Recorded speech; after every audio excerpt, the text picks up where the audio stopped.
What are the different kinds of taxes in the Philippines? So, ano-ano ba yung mga taxes na binabayaran natin dito sa Pilipinas? So, una is income tax. So, ang income tax, mayroong sinasabing business income tax.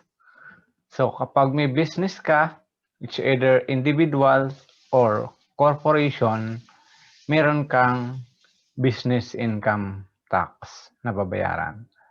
So, ang computation diyan is lahat ng mga taxable income mo, mga pumapasok na income o sales, receipt, ima-minus mo yung deductible expense, kaya ka magkakaroon ng taxable income. I-multiply mo sa rate, so it's either 8% sa mga individual na non-VAT taxpayers less than 3 million, and then pwede mong gamitan din ng graduated rates, so tax table sa mga individual taxpayers.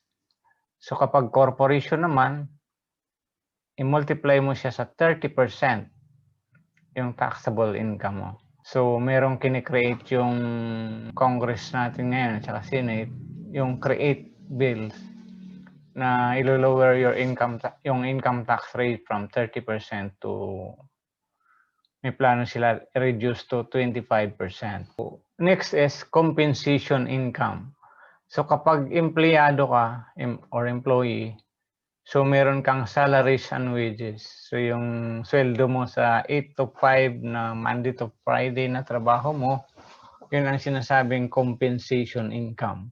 Income ng employee yon dahil nagtatrabaho siya as employee. So the next is Fringe benefit tax. Yung Fringe benefit yung binibigay yun usually sa mga supervisor at saka managers, supervisor up, na Fringe benefit. Kapag binibigyan ng Fringe benefit yung managers or supervisor up, mayroong Fringe benefit tax na sinushoulder yung employer.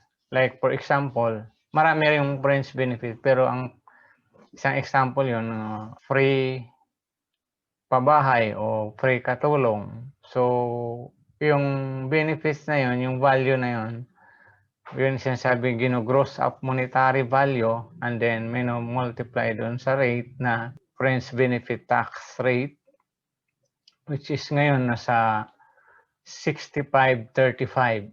So, i-gross up mo ng 65, then i-multiply mo siya ng 35 para makuha mo yung Fringe benefit tax. And then, shoulder na ng employer yon. Ang bibigay sa employee o sa supervisors and managers, yun na yung net amount.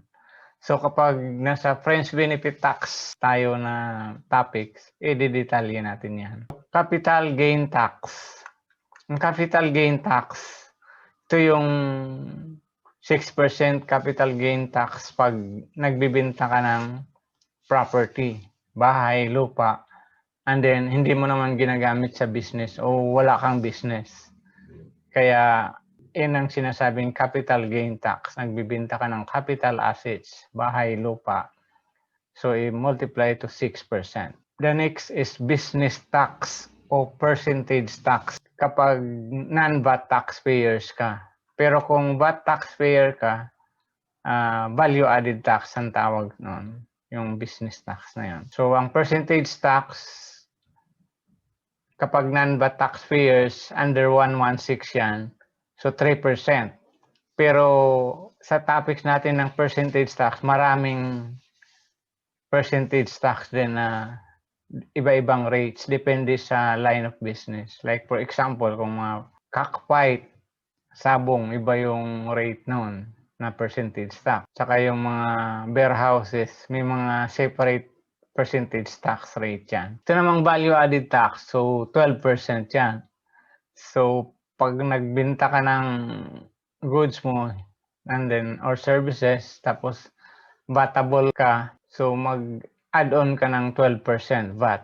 Pero hindi naman din yan ang i-remit lahat sa BIR kasi ima-minus mo pa yung input tax na sa mga purchases mo kasi sina-charge ka rin ng VAT noon. Pinapasahan ka ng VAT.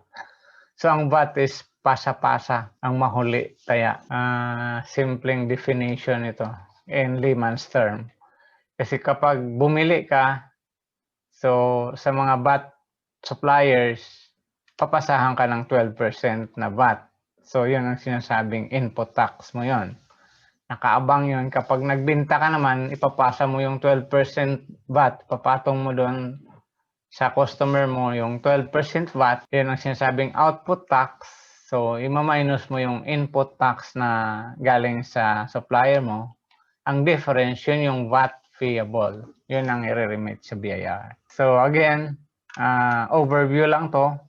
I-discuss natin yan in details sa future video natin. So, ang value added tax, marami, sa actual situation, marami yan. Hindi lang computation. So, kasama na yung filing, anong forms gagamitin, kailan dapat i-remit sa BIR. So, the same also with the percentage tax. Merong forms na ginagamit, may mga deadline. So, sa future videos natin yan. So, withholding tax. Ang withholding tax concept parang advance payment of tax yun. Ang gumagawa dyan, yung sinasabing withholding agent. So, ang withholding agent, yun yung mga nagbabayad. So, sa compensation, meron tayong withholding tax on compensation. Kapag merong employee-employee relationship, bago ibigay yung sweldo sa mga tao, yung employer, yun ang sinasabing withholding agent, babawasan muna niya ng withholding tax. Kakaltasan muna niya. Lalo na yung mga more than 250,000 ang magiging salaries for the whole year. So, merong withholding tax nun, except kung minimum wage earner. So, meron din tayong ginagawang free video niyan nakaraan, how to compute the withholding tax on compensation or how to review kapag employee ka. Kasi employer ang nagko-compute diyan o mga taga-payroll department. Pero kung empleyado ka, gusto mong malaman, i-check mo rin kung tama yung pag-compute at tama yung na-withheld sa'yo. So, meron akong previous videos yan, how to compute withholding tax kung weekly, monthly, or semi-monthly wage earner ka o yung mga empleyado mo. So, expanded withholding tax. Ang expanded withholding tax, ito yung mga wini-withheld ng mga payee o withholding agent sa mga like professional fee. So, binabawasan yan bago ibigay sa mga professional na nag-render ng service. It's either 5%, 10%. Kapag corporation, it's either 10% or 15%. So, depende kung nagbigay ng sworn statement. So, may mga requirements yan. Pag individual, pag walang sworn statement na less than 3 million siya, at saka non-VAT, automatic 10% ang binabawas sa mga professionals na yon. Kapag rent naman, 5%. So, marami ring mga transaction na mayroong expanded withholding tax. So, saka natin i-detalye yan kapag ang topics natin ay withholding tax, expanded withholding tax. So, final withholding tax. Ang final withholding tax, binabawas yan ng withholding agent. Halimbawa, isang example dyan na palaging na-incur yung transaction na yun ay yung withholding tax sa deposit, bank deposit. Mapapansin nyo pag naka-receive kayo ng interest income, bawas na yung 20% nun. So kung halimbawa marami kang deposito sa bangko, time deposit or savings deposit, and then naka-accumulate ka ng around 100,000 na interest income, gross amount, so, ang binibigay ng bangko yan, i-credit sa inyo is only 80,000. Yung 20,000, final withholding tax yun. I-remit ng bangko yun sa BIR. So, since final tax yan, ikaw na naka-receive ng interest income, yung business mo, hindi mo i-recognize yung gross amount na 100,000. I recognize mo lang is yung 80,000 net of withholding tax. So, again, pag compute mo ng income tax return or mag-file ka ng income tax, hindi mo na isasama yung bank interest income na 80,000 kasi nabawasan na po yun. Unlike dito sa expanded withholding tax, pag yung binawas sa'yo, bibigyan ka ng Form 2307 nun.